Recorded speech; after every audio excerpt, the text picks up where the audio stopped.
Your hosts are Jared and Jason, and you have arrived at the after party. The crown winner of last week is Hallendeer,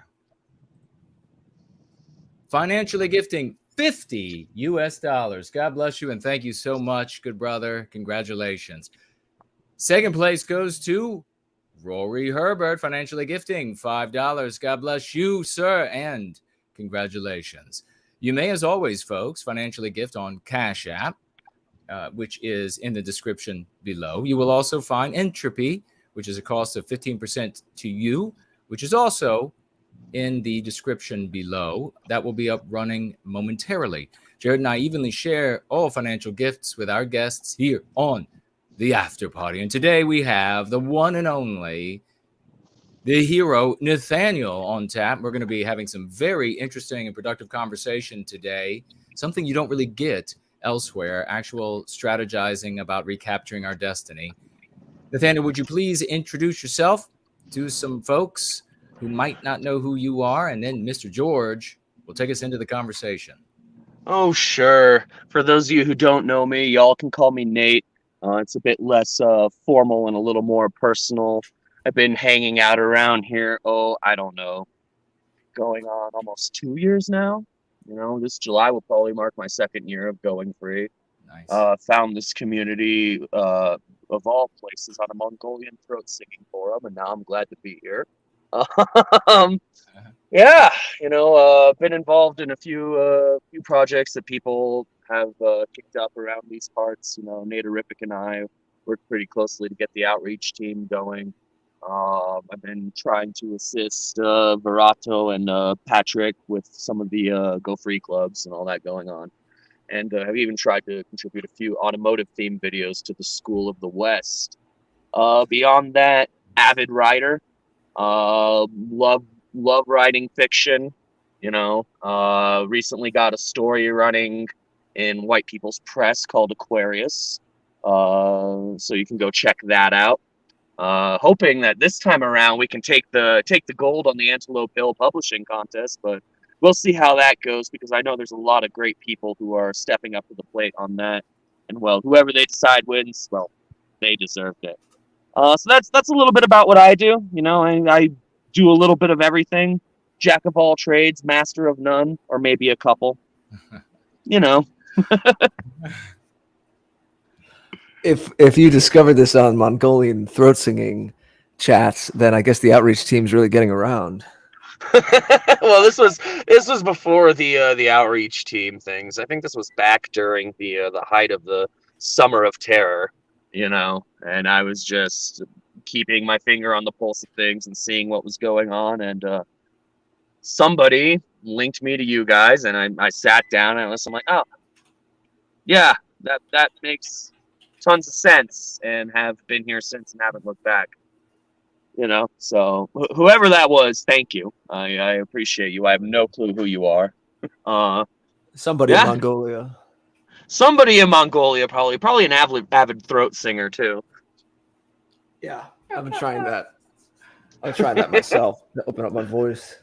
Yeah. Well, we're gonna be, one of the things we're talking about are creative projects tonight. So might as well just mention what your interest is in fiction. What do you write about, and what was that story Aquarius about? So what I write about, I've noticed that there's a giant vacuum as far as life-affirming fiction for European peoples. Life-affirming media in general, because, that's just the nature of the world we live under. They are not affirming our lives or our outloos or any of that. They're not channeling our biosphere, and it shows. So I have tried to write stories throughout the months, that since I've been here, that kind of aims to serve that purpose. There are a few I really liked. I could pull out my laptop and probably look up a couple. I think my biggest personal favorite was one that I wrote. It's a guy on going to go and mine a foreign planet. You always ask the guys, what's the future of future of Western kind, what's it going to look like? And you get two camps, and it's either we're going to ascend to literal godlike beings, or we're going to go and like explore the deepest fathoms of space. And I'm kind of in the space group, space gang. I know you guys are out there. And so it explores that perspective. You know, this guy's gone out to explore the deepest reaches of space, and, you know, dreamed about it all his life. It was his culminating goal, realizing that it's a link in a successive chain that brought him here to this great moment where he'll finally step foot on a great world. And then his suit starts to bleed out oxygen and he passes out. And he wakes up and he's sleeping inside his truck. And the news today is talking about how much money needs to be delegated to food stamps for illegal immigrants. Yeah. You know, stuff like that. So things that kind of dismantle the reality that we live in and address it as such, with how we're being conned every day out of, well, you know, our destiny. Aquarius is kind of an interesting piece. It catalogs the story of a man who once again woke up in his village, a quiet little village called Baldur. And he wakes up after a months-long delirium, only to find out that his town has changed, and the wellspring that once fueled the town has been poisoned. And as a result, the people have become paranoid, aggressive, uncertain. They don't even recognize each other. They've turned their backs on each other. They're acting in befouled ways, doing, you know, it's turned them in amongst themselves. They're ripping themselves apart. And the simple fact of the matter is that, you know, they now have this uphill battle. They can't purify it, but what they can do is bring them fresh water. You know, that's the cure. You know, you're imbibing toxins. You need to flush it out. You need something clean, something wholesome, something that will revitalize and give life. And so that is the premise. It catalogs our underdogs as they go about trying to revitalize this village and prevent it from succumbing to the poison, devouring itself, or being devoured by outside sources. So I actually want to ask you a little more about that, because for anyone listening, you know, sometimes the most personal, like when you delve into something very personal with someone, and it might not exactly apply to everybody, but I think it's more interesting, especially when you're talking to somebody about a creative work, to kind of pinpoint it more than just speak in generalities. Yeah. And that's going to help people connect. So having said that, you just mentioned 2 stories, so maybe it's a coincidence with just 2 stories. It's not a sample of, say, 23 stories, but they both have this theme of somebody waking up out of something that was more glorious or more noble or more inspiring, and having to deal with something that is feels a little more crushing and dark. I'd love to hear more about that. I mean, is that I think it's something a lot of people can relate to. Is that kind of what metaphor? Well, did you feel that as you were growing up and became more aware of certain things that were going on around you? Well, I can speak to the moment that honestly kind of made me poignantly aware of white erasure occurring in the world. Mid-20s, renting out an apartment somewhere in Southern California. Me and a friend who had just returned from the Navy.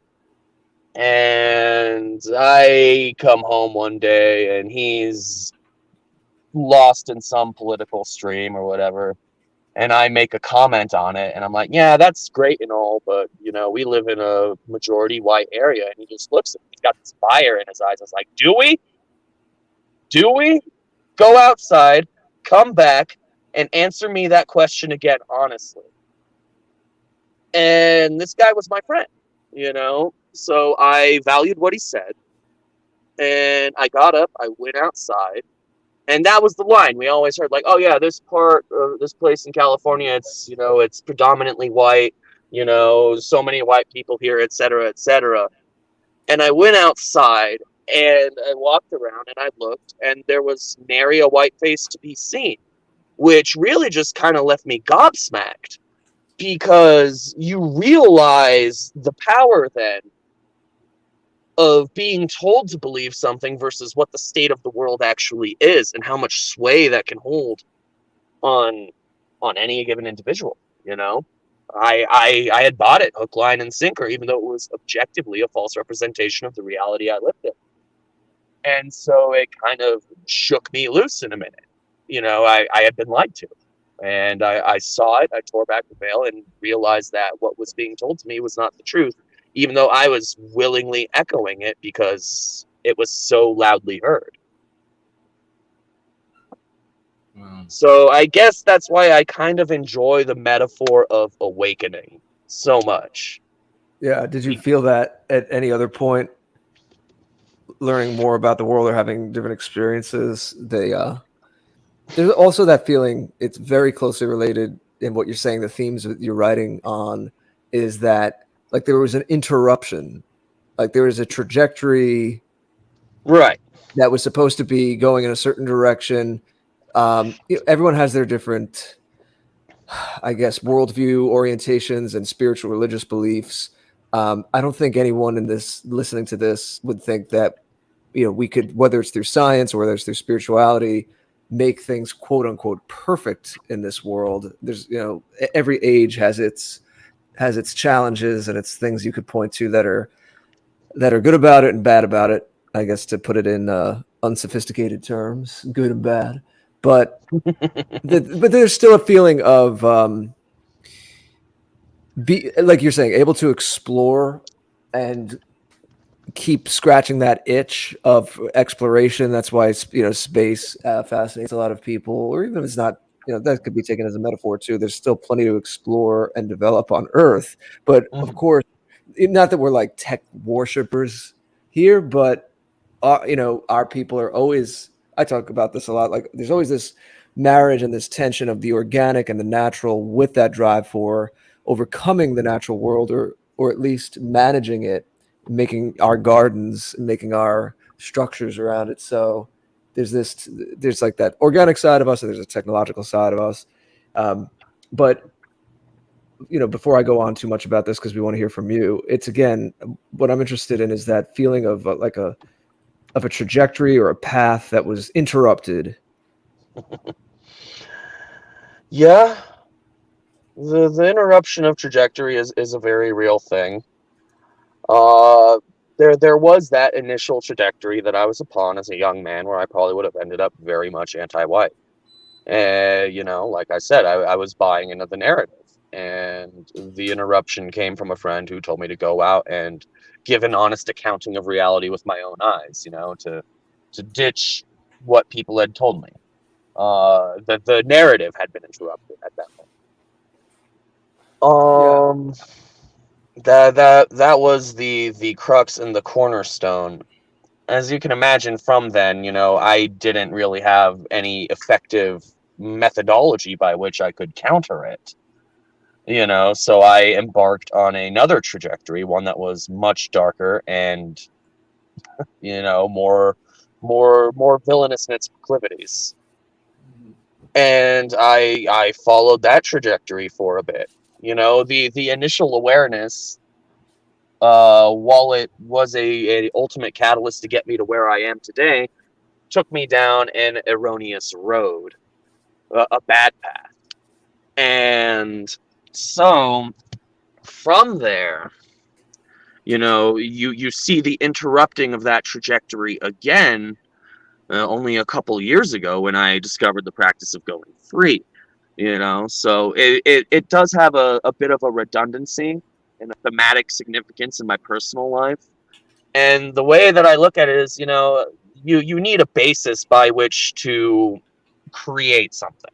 As much as we strive for things that are novel or unique, there is some foundational basis in the reality of the world, or the realities of our experiences, our memories, our, whatever. There has to be a basis by which all these things come from. And so to see this idea of interrupted trajectories and awakenings coming through in work, fictional work that I create, doesn't surprise me, because they've been a bit of a motif in my life.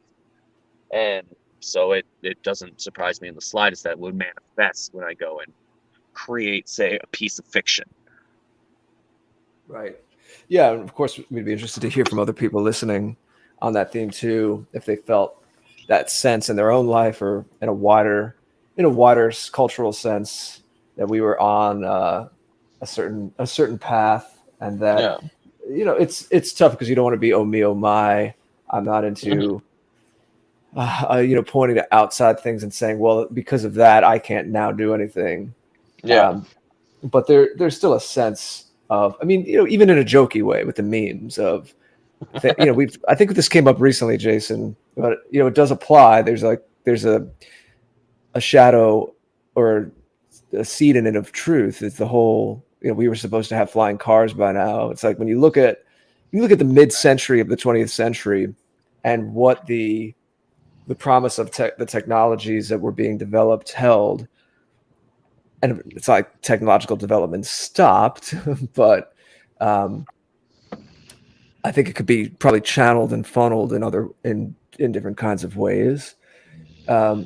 There's a sense a lot of people have of we shouldn't really be dealing with some of the things that we're dealing with right now, and it's kind of thrown a monkey wrench into, like you said, something that would be more natural expression of whether it's developing cleaner energies and medicines, or having space programs. It's why would all that have to be stopped? Like we could easily have the brain power, the abundance to continue things like that.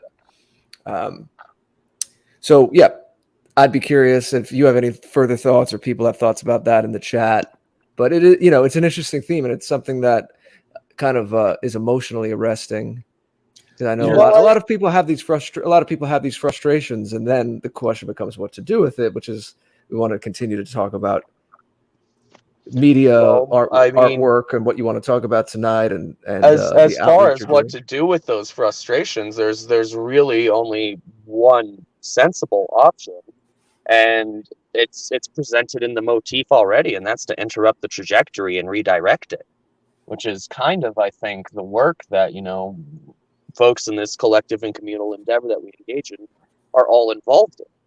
We see the trajectory that we're going on, and we are seeking to interrupt it and guide it towards something better. Yeah, you need to resculpt. You need to resculpt it. Exactly.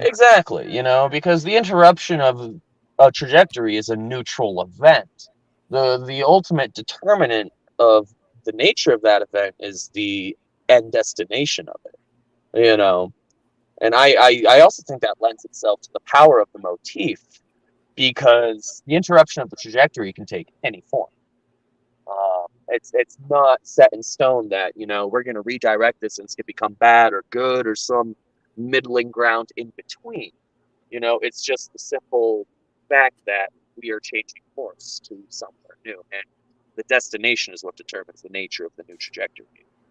To give the full platitude, it's not the journey, it's the destination, right?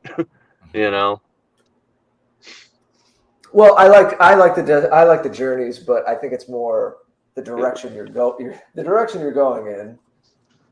If we want to keep going on this more metaphorical level, the direction that you're going in is going to determine the experience that you're having on that journey. So yeah, the destination you have in mind is going to determine that. I hope that when people listen to this episode, they don't play a drinking game where they take a shot every time we say interruption of the trajectory. That might interrupt the trajectory of the night. It might interrupt their trajectory, or use it as a cheesy pickup line. It's like, I'd like to interrupt your trajectory sometime, honey. But no, this is all a perfect setup because this is all kind of a fancy. We get in our moods here. Depends what we're how we're feeling. So maybe a little philosophical, little flowery language right now. But the point is, as we always say, we have the agency. It's up to us to re-sculpt things. It's up to us to change directions of things. And so on that note, it's a perfect way to. This was kind of a more philosophical way of setting up the work. I know we were talking a little about your own work, but you wanted to talk about other media as well. In addition to that, the more about the outreach team, because you were so fun to talk to when you joined us. Well, it was a celebration, man. I had to bring my A game, you know. Well, you guys turned 2 years old. It's not every day people grow up so fast. Four. Why are you Four. I'm sorry. It's okay. We'll get you the big boy seat at the table. Please, I'm demanding to sit at the adult table. You know, Nate was on. You are allowed.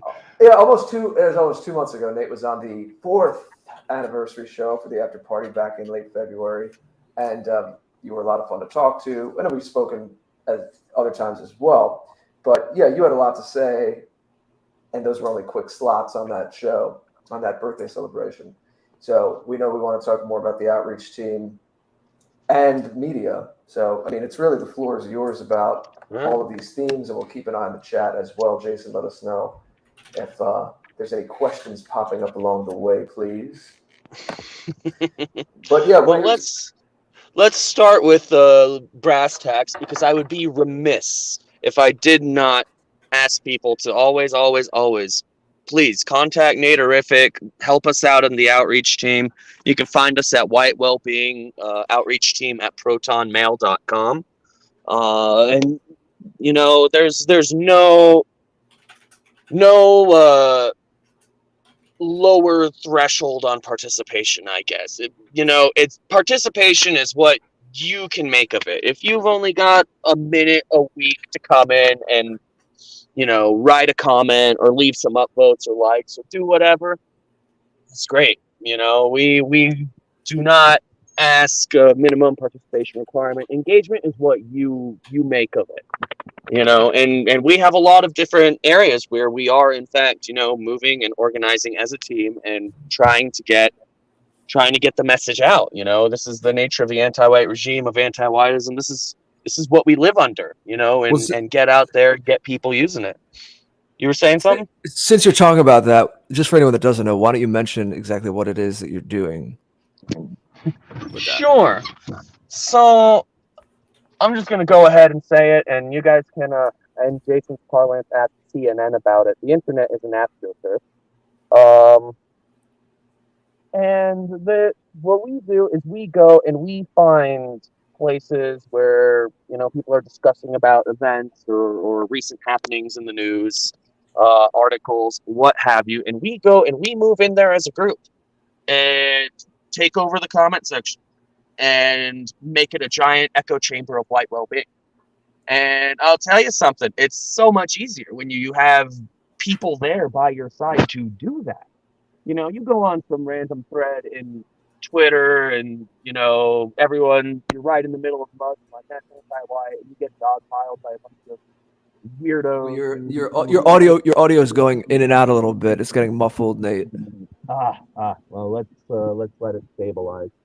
So that in a core is what we do. We go and we find recent events or news stories or articles that can easily be reframed into the context of a white positive narrative, and we take it over. We go down to the comments and we take it over. And so when you scroll down, you just see this big old echo chamber of white well-being front and center. And that's what the whole intent of the outreach is. Because people will go in there, they'll read it. And what about live chat or not? Well, thread. I don't think we've expanded to live chats yet. I know there has been some talk. I know we have a couple rogues who like leaving super chats on streams. Like, oh, that's anti-white. And then the streamer has to read it live to their however big audience and then respond to it. So we have a couple rogue elements that do that, and God bless them, they're doing great work.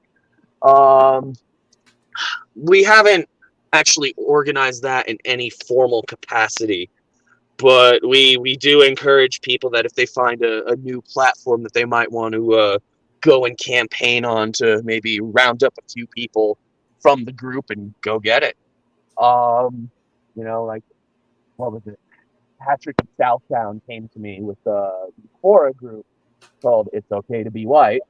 And he's been going in there to their Telegram chat and their Quora page and redirecting people into the open chat, for example, for art, because that core tends to be a little bit more antiquated in their methodology, you know. So It's getting, sorry, the audio is getting a little muffled again. We're having an interruption of the trajectory. Yeah. Take a shot. Take a shot. Yeah, no. So we Take a shot of carrot juice. it's good for your eyes. Yeah, no, we encourage people that if they find some platform that we're not covering and they want to go and maybe round up a group of our participants and go and canvas it, you know, go for it. We keep two things in mind for where we tend to focus our efforts, and that's internet traffic and amenability. You know, like we tend to aim for places that receive fairly healthy doses of internet traffic. We're in a numbers game here, so obviously we're looking for the most frequented places. And amenability being, well, okay, how anti-white is this section? Like, you know, if we're going on CNN, check with CNN on this, but we're probably not winning converts over there. But if we're going to like Fox News or Breitbart, there's somebody in that chat or in that comment section who will be amenable. So those are our two focuses: numbers and amenability. And we try to leave it a bit free form. You know, if you got an idea on where to do new outreach, come on in, you know, because it takes all of us. I don't know every website on the internet, guys, as much as people might like to think so. So yeah, once again, white wellbeing outreach team at protonmail.com. That's a good one to get in. What else? I'd also be remiss in my duties if I didn't talk a little bit about the Go Free clubs. You heard about our karaoke night recently, huh, Jason? You're gonna come sing, right? Well, Jared should come sing too. Jared, definitely. Sounds like a lot of fun, though. I mean, it was an interesting idea. Like going back to the artistic theme, it's the creation of a cultural baseline, you know, Right. A life affirming culture. And we've been trying to organize events at the California GFC, and the main GFCs will collaborate as well and have big get-togethers. I think Mr. V is doing a movie night right now, of all things. Awesome. You know, yeah, they take a movie. He was on, I think, back in November. For anyone that wants to check out the episode with Mr. V, and he talked a lot about this. It was great. Yeah. I haven't attended a movie night, but from what I've heard, it is akin to what I envision it to be. They go back and watch crowd favorite movies and just brutally pick them apart for MPs. Nice. Which, well, I mean, that, you know, I think it's a good technique. You know, we watch all this media through our lives, and it gets into our psyche, and we remember it. And I think a great way to go back and counter a lot of that stuff is to see what was actually put into your head and then dismantle it in real time. You know? Yeah. So I know they do that. Go Free clubs are a good time. We try to keep it a little more culturally themed. There are GFCs that engage in a little more of an outreach focus. So, you know, go check those out, guys. Gotta get in there, you know, and again, participation is what you make of it, you know. We would love to have you. Everybody's cool and welcoming, so come on through. Yeah, I just want to tack on to that. You all have so many wonderful people participating, and you know, the whole idea of having like karaoke and movie night, all of these things are, and it's happening within the milieu of going free. So you're learning how to improve yourself and unleash your latent talents and abilities that have been smothered and choked to death by anti-whiteism, and empowering yourself to be able to take this curative contagion to the rest of society so that they can themselves spread it as well, improving your life as it rebounds to you. But at the same time, we need to learn new behaviors for entertainment, for fun. We can't allow anti-whites in Hollywood and New York and Paris and wherever else to decide for us what's going to be entertainment, to decide for us what we're going to do with our free time. We have to take charge of that because we now realize the importance of entertainment over our perception of the world. and I'm going to pass it back really quick, but I wanted to mention that what Nate was saying a moment ago about how something that really opened his eyes was immediately reminiscent to what Brittany on Sundays Going Free said to me that really opened her eyes. There was, in both cases, it seemed that there was a false sense of security built upon an erroneous perception of the world that is provided by anti-whites. So the idea that we are surrounded by just this abundance of our people, that nothing could go wrong because there's just too many white people, and white people faces are in the positions of power, when in reality, there aren't nearly as many white people as you think. And the white people who are in power are anti-white as the day is long.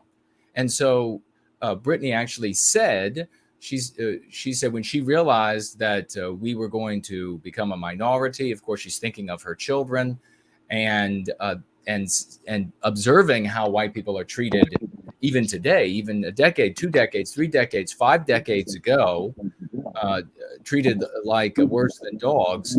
Of course, then speculating forward, what's it going to be like for herself and her children?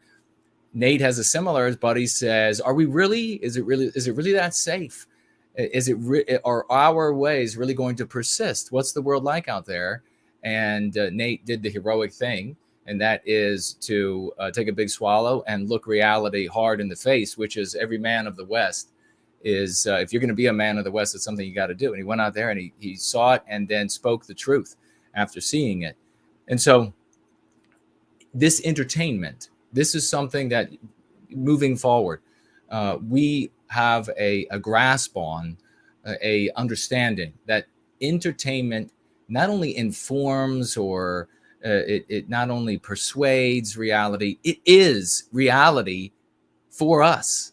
We can consciously say there's an enormous arrogance there when we say consciously, oh, well, I know this is fake. Well, apparently your pulse doesn't know it's fake. How about pornography? Do you know that's fake? Or is your body responding to that? I mean, this is such nonsense. And the anti-whites, the most powerful anti-whites, the wealthiest, they have known this for long before we were born, our parents, their parents, and they've been using entertainment to undermine us all the way to this point where it is Matrix-esque when we unplug from that system and then stand above it and look down and see indeed that people are manipulated by their perception, what they perceive of the world. And so you have these arguments about when is it going to be bad enough, and how do we motivate people? Well, it's been bad enough for a long time, and it will be bad enough long after we are a numerical minority in all of our countries, and the anti-whites are still convincing white people that it's not bad enough yet. Don't do anything yet.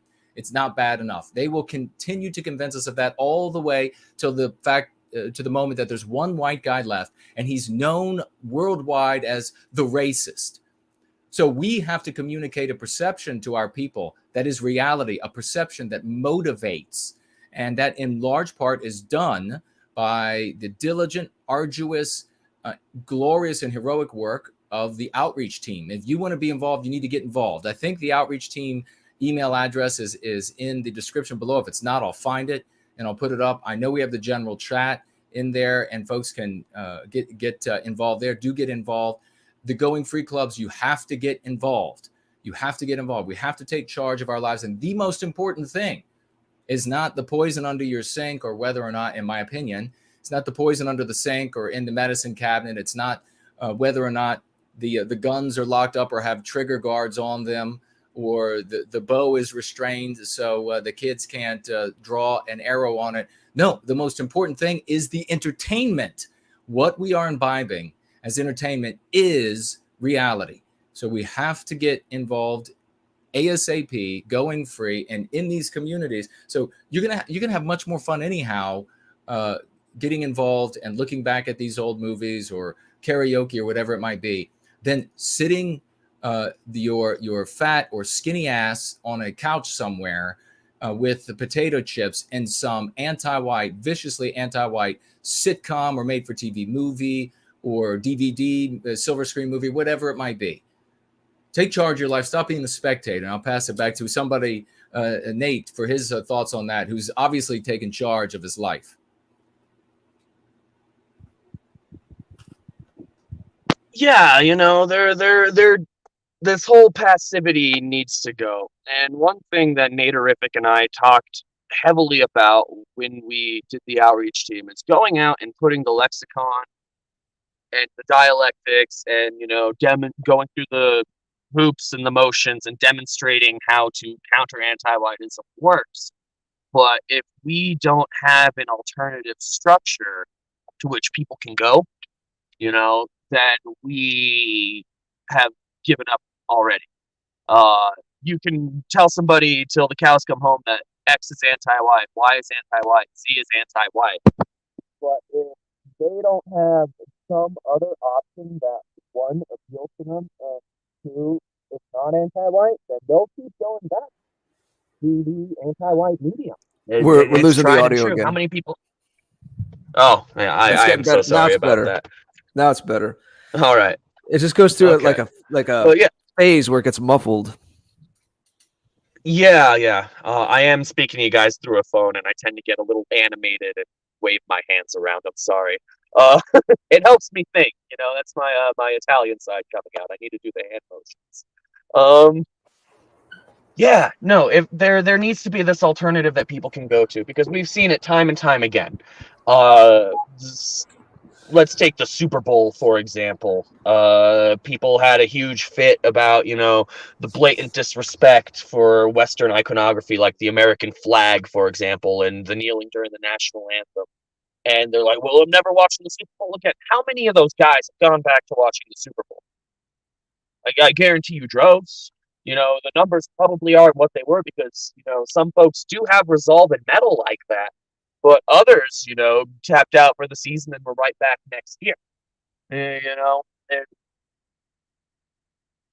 I'm not saying you got to create a new NFL. I think that's a little bit out of the league of everybody here at this particular time. But if you can organize the local football league, that'd be great, in a white positive way that isn't, downplaying the sportsmanship of the Western man, for example. Go for it. Do it. If you can write a story and send it off to a white sympathetic, a white positive publisher, yes, do it. We need these alternatives in every capacity and in every field. So that I think is what drew me hardest into the creation of fiction. And I do have to agree with those conversations I had with Naterific that we need alternatives of everything, no matter how niche, no matter how looked down upon or nerdy or whatever you think it is, we need it. Odds are good it was created by a white man somewhere at some point in time as a manifestation of something that Western kind likes. So make it again. And you're standing on the shoulders of giants, proceed and do great things. With that said, I guess I'll segue that into the next topic that I kind of wanted to talk to you about, which I sent you a long rambling email about, Jason, and then you blindsided me and asked me to come here and talk to you instead in person, and I never got an answer to my question. So like I said, I'm going to spring it on you live after I talk a little bit about this. One of my big hobbies growing up as a young man was tabletop role-playing games. And I can hear everybody always say, nerd, yes. I don't hide it, it's true. I absolutely love them. I find it a refreshing source of media for a few reasons. Like, most media is kind of a passive spectator thing, right? You read a story and that's it. You watch a program, that's it. You listen to a song, that's it. I mean, you can interact with it to a degree. Like, let's say I hear a song on the radio, I really enjoy it. I can sing along, for example. I can ad-lib the lyrics. I could maybe improvise my own melodies on top of it. But my interaction with that media is limited. Tabletop role-playing games, you go and you create an entire milieu of a fictional world and run campaigns or adventures in it. It's very limitless in its exposition, in its presentation, and how you can interact with it. And one thing I've noticed is that it's always geared principally towards one thing, and that's heroism. Everybody wants to go and play the hero. Everybody wants to be the hero. So I took it under my own initiative, because it's just something I've enjoyed, to go and create my own for the last better part of the year. And I wrote one up, and it's going through place testing, and it's almost done. 200-page rulebook, some odd, called Blood and Thunder, a game about maritime piracy. Should be coming out soon in the not too distant future, free to play, available online. Devoid of all the weird anti-whiteism and villainy signaling of major name publications like Pathfinder or Dungeons and Dragons, etc. So I've been writing. Can I just ask? It's a bit on the spot, but yeah, how are those contemporary role-playing games now anti-white? It's like the tentacles have gone everywhere, even to this. I can give you a few examples. Yeah, most certainly. Wizards of the Coast recently released a splat book for their flagship campaign product that specifically focuses on non-white. What is a splat book? A splat book, it's think of it like a fictional setting or lore book for one of these games that you might run. Okay. This is the backdrop of the world. They released one that was specifically dedicated to non-white or people of odd sexualities as authors or creators of this book, and pushed it hard. That is one major example that I can cite for you. They are pushing white. Just to play devil's advocate, because sometimes I try to put myself in the shoes of like someone who's not rabidly anti-white, but is amenable, as you would say, but is also coming from a different point of view, different perspective, and is maybe more a mainstream kind of person. I might have You're breaking up a little bit, Jared. Could you repeat yourself? I don't know where it started a breakup. Oh, it looks like I don't know if the mic. Yeah, I think the mic disengaged. Let me just make sure I have the right one on. That you sound better. Yeah, unfortunately, there's a converter I have to use that's loose. But anyway, I don't know where it cut off. But essentially, putting myself in the shoes of someone who might be eavesdropping on a conversation like this, or I could have even said this a few years ago. And it's not like asking this question in and of itself is illogical or anti-white on its face. You could say, why can't you just see that as a representation of there are people who aren't white that are interested in role-playing games and fantasy, and this was just one product that highlighted them? Like, what's so bad about that? I could see where you would present that question, but at the same time, you've also gotten a derivative contact. Excuse me. You've also received a deliberate push in these organizations to go and remove, for example, from their authorship white books. Wait, I hate to do this, but you're breaking up now. You're getting really muffled. Now I'm breaking up. Okay. Interruptions of the trajectory. It seems to be a consistent. Jason, I think we have the name of the episode, but no one will watch it because no one will know what the hell it means. All right. To go and answer your question, where your devil's advocate question, you have watched in a lot of these organizations throughout the years, multinational corporations consistently villainy signaling anti-whiteism.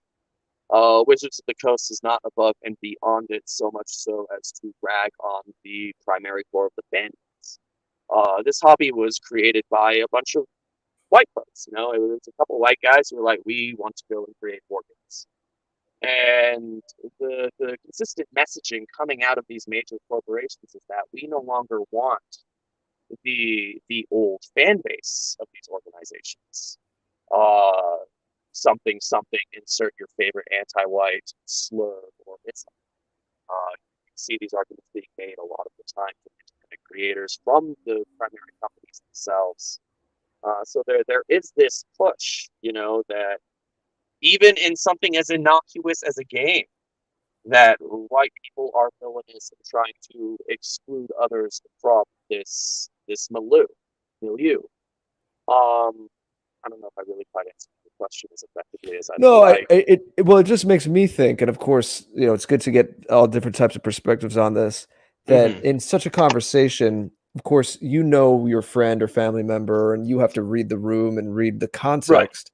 I'm kind of thinking of where I come from and what old friends of mine might say, because I don't think that's a crazy question. I'm just It thinking of isn't a crazy question. I'm just thinking You of know, the everybody should. Thanksgiving, Yeah. the kind of the Thanksgiving table talk of, again, someone who's not anti-white, but they're open to it, but just like, hey, like, okay, what's so bad about sometimes featuring other people? It doesn't matter if white guys invented it. I mean, everyone can enjoy it.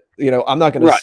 like, I don't say that people who aren't white can't enjoy my music, let's say. So I think that we might want to think about how in such a conversation, if somebody nitpicks an example and is like, well, what, you're trying to say that other people of other backgrounds can't enjoy this, or if there's authors of these books that contribute to this role-playing world that they can't be featured. I think my 2 cents from what I can see, and again, this is important for all of us to kind of chime in on, is in such a conversation to maybe it might be uh, advantageous to present the mosaic, which is kind of where you were going, Nate, which Yeah. is, look, it's happening in every single industry, in every single art form, media form. There's a subtext of what is white is outdated. It's old, it's stodgy, it's the old white man thing, and that needs to be overturned. It's not what it's pitched as. It's not this inclusive, like, hey, we come from different backgrounds and we can all enjoy this thing together. And we can acknowledge that if it came from Chinese culture, that's great. If it came from European culture, that's great. No, I think it's important to point out the mosaic, because it's not, Yeah. you're kind of it's a shell game. You're being told one thing, or it's presented in this saccharine sweet way. But I think you've nailed that head a bit more eloquently than what I was going for. But Because what you yeah. said helped me get there. So again, that's why it's important to have these go betweens, these back and forth conversations. It's not this healthy thing where it's like, I can understand a little more. Uh, we live in a world where people could get on a plane and travel across the world in a day, or halfway across the world, at least in half a day, whatever. There are gonna be cities with multicultural zones, multiracial zones. Um, it's going to happen. Like, they're going to be university towns where there's people of different backgrounds who work together and are friends together and this and that. And again, I come more from that. I come from a big city. It's not all bad. It doesn't all have to be bad. Obviously, there's a lot of challenges, as we've said, and we can't be blind to them. But we don't really live in what they're presenting. It's not this, hey, where do you come from? Where do I come from? Oh, that's interesting. And we meet in the middle. Or when something's European, it's acknowledged just as much as when it's non-European. You know how it goes. Anything that's European, it was stolen. Any accomplishments that are white, anything white, it's stolen. It was on the back of slavery and blah, blah, blah, blah, blah. And any accomplishment of non-whites is pristine. It's, they never did anything wrong. They were innocent people. No one else had slavery. It's like, come on. The entire planet had slavery everywhere. It was labor until technologies allowed it to be otherwise. If whites are unique in anything, it's that we morally argued against slavery. We all know this. I'm not going to, this audience here knows this. This community knows this. But my 2 cents is the mosaic model, because if you do find someone, I just caution against, this is my thing. I'm just speaking for myself here, that if we're too trigger happy with labeling anything, any little thing that goes against the grain immediately as anti-white with no other nuance in it, you might be taken with an audience that could be open to what you're saying. It could just seem like you're trying to shoot down anything that tries to highlight someone that's non-white. Like I was saying in this example, you have to have a more in-depth or robust answer, a more nuanced answer. If someone says to you, well, is it really the end of the world if this role-playing game, like one book, features like non-white authors? Like, because then it could seem like you're just trying to keep it a white only club. And I just want people to think I that feel way. what you're saying, and Yeah. I think that the initial nuance was lost, perhaps, or I didn't get a chance to quite get into it. But it is not a unique push, you know. Like I said, you see this milieu being pushed everywhere, where white people are being gradually pushed out, under the pretext of, you know, centering folks who are non-white, for instance. With that said, I think it's a fertile ground by which, you know, it's one more medium of entertainment to find people who have noticed this undercurrent and have noticed it in spades. Oh, I can't recall. Yeah, the Amazon Lord of the Rings would be something to point to, where it's like Absolutely. it's something Well, the that's so fascinating thing even about if that it's a is they didn't even fantasy world. Mhm. they didn't What even is that? acquire the actual intellectual property rights to the Silmarillion. But I digress. I don't even know. Yeah, I wasn't aware. How are they able to? How are they able to use the characters in the world? Then is that they got I around believe certain? in name only. Yeah. They made everything else up. Like, did the Tolkien estate have any kind of agreement with them, or is it totally like kind of a rogue project? I haven't investigated too much into it. I think they've managed to secure the rights to the name, but as far as the actual, you know, content of the books, not so much.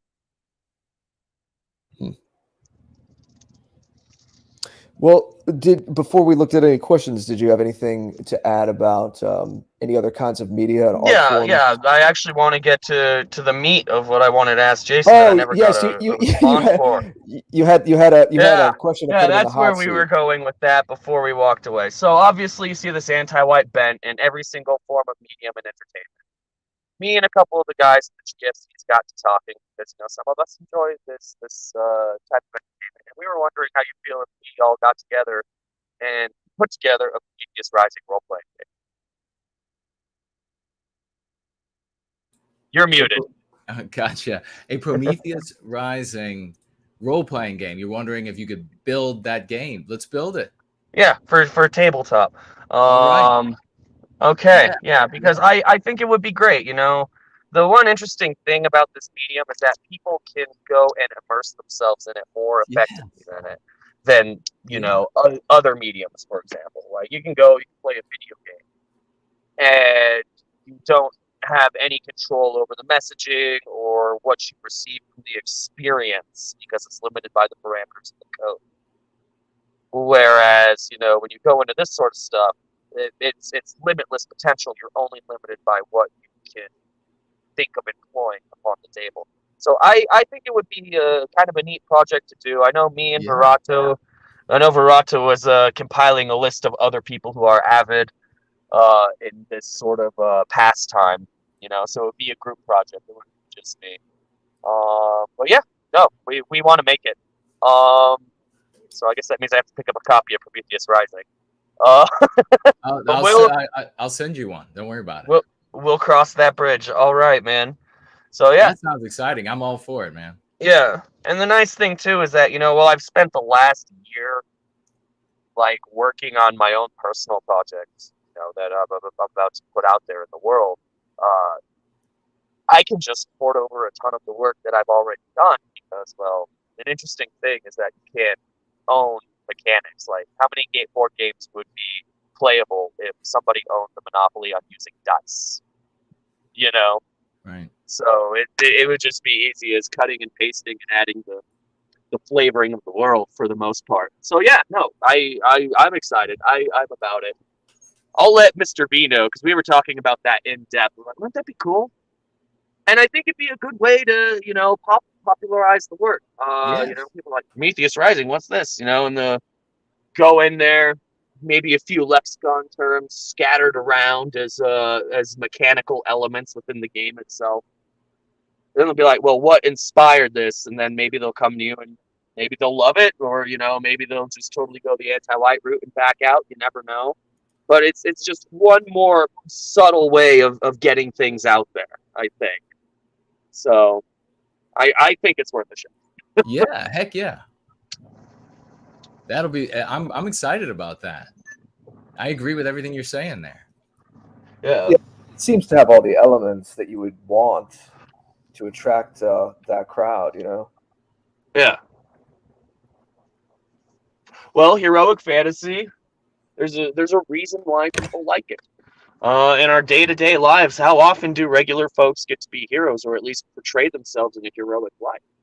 You know, I think that part of the process of actually becoming a hero in real life starts with envisioning yourself as a hero in your imagination. Yes. So, and the cool thing too is that, you know, if it's an allegory for what we are actually experiencing in the real world, then those experiences in a way can help frame the actual real world struggles that people are going through and trying to overcome.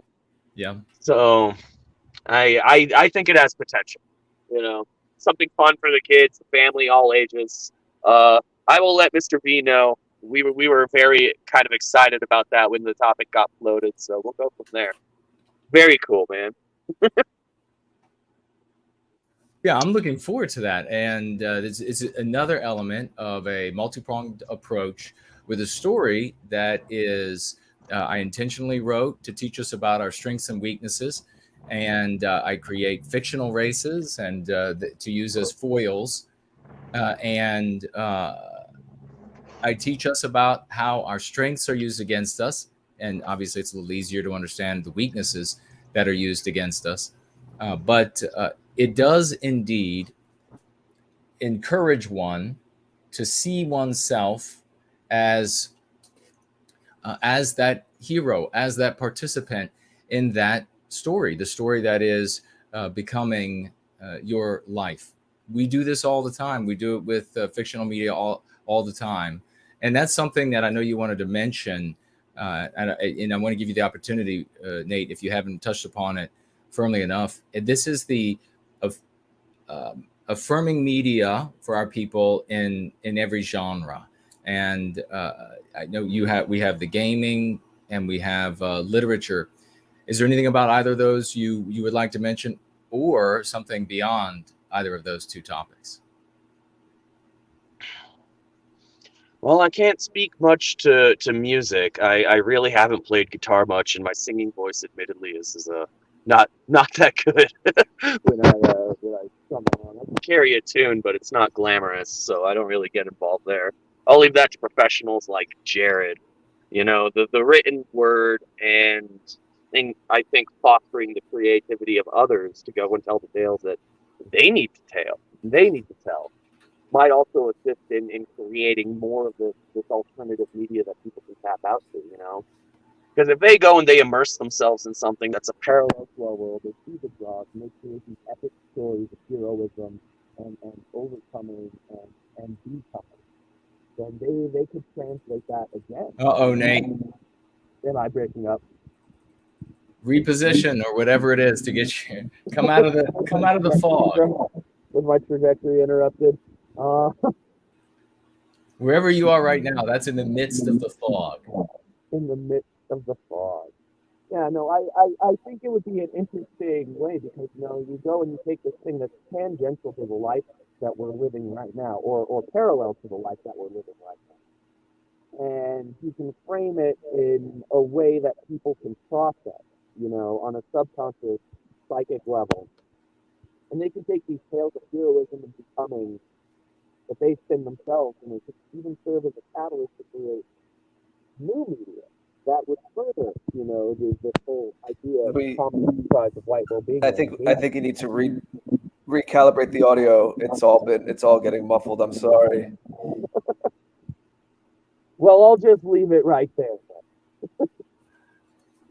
You know. So close, folks. If you have any questions or comments before we tap out here today with the glorious Nate, who, as you can see, is ever at work, a true champion in service to white well-being, ever at work, thinking and doing for white well-being. There is no effort and creation that is too large that he won't attempt to tackle, and none that are too small that he won't immediately engage and bring to a fruitful completion. And so we're really lucky to have him in service to white well-being with us, because everything we do then is added to his great efforts. He's got a great attitude, as you can tell, positive, white positive, and that's just how we should be in the world, especially because we face so many challenges. And every day we turn around and we see something else that is horrible, another slight against our people. And so to have a doer's attitude, and an incremental, victorious attitude is where you have to be. And you see that everybody who comes on, everybody who gets an opportunity to talk, and because they've been out there going to work for our people, you see they have the right attitude. They don't show up and they talk about how all is horrible in the world and nothing can be done, and look at all the double standards and it's not fair. I tell you, I've gotten so sick of the it's not fair over the years that I'm so happy now that we have gotten away from anyone who might be of that mindset, the it's not fair. So we might as well just mention that repeatedly.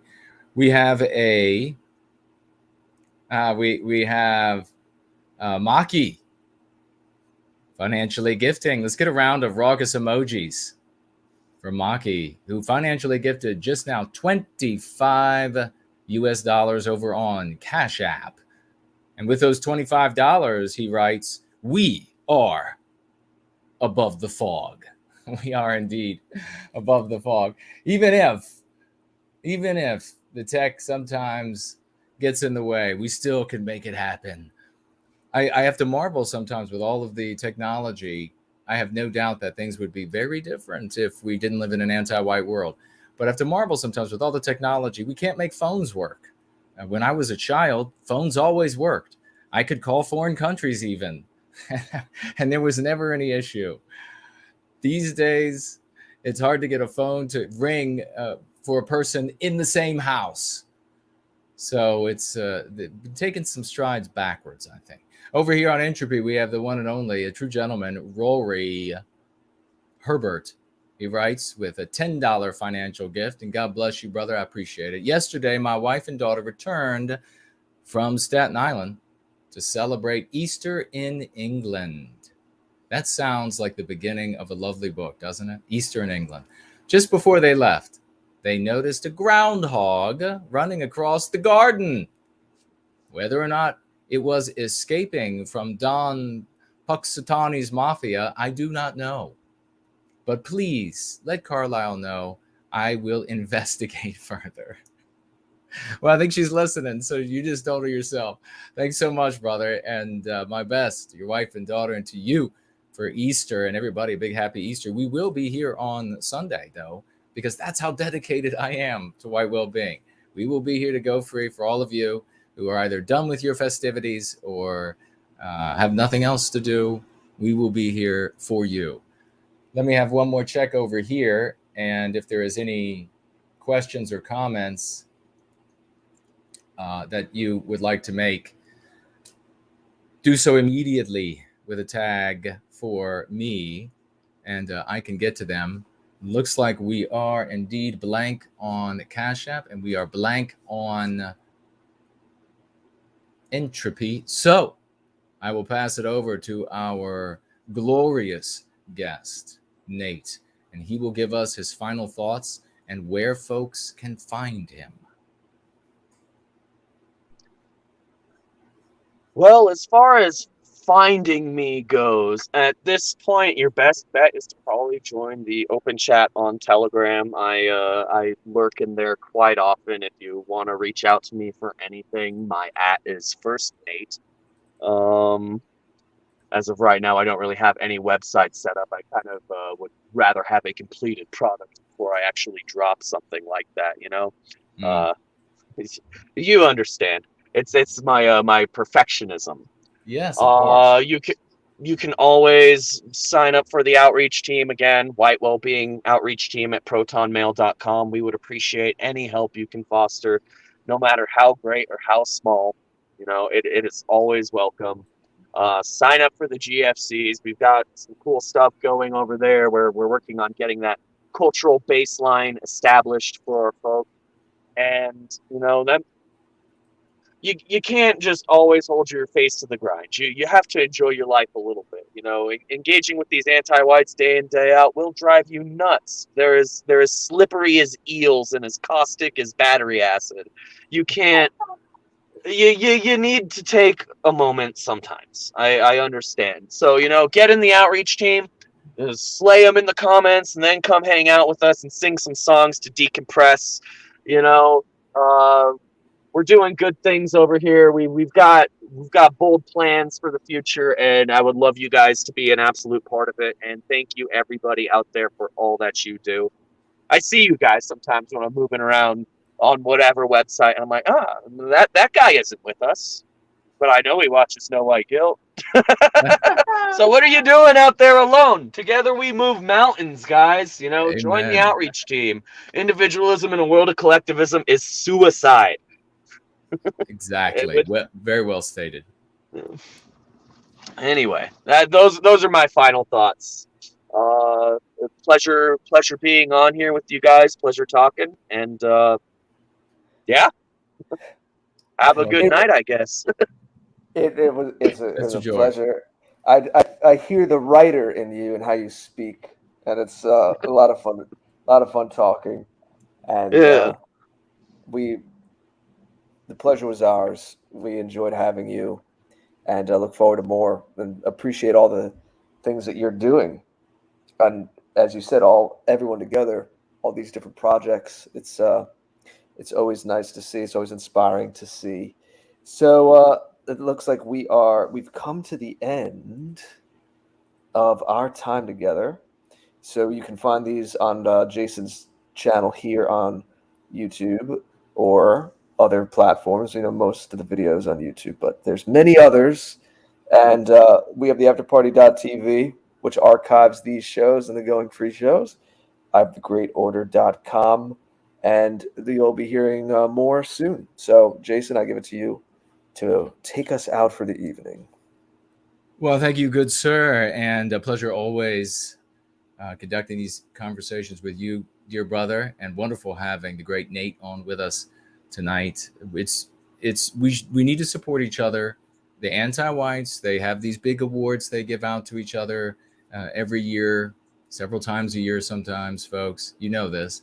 And it's not angels coming down distributing those things. They're giving awards to each other. It's no less legitimate for us to celebrate each other, and we need to be doing that. We need to be cheerleading each other, and especially when it is folks who are doing so much, such as Nate here, and with joy in his heart, love, hope, and redemption for Western kind, and an end to anti-whiteism, which is destroying our natural world, our physical projected world, Western civilization onto this planet.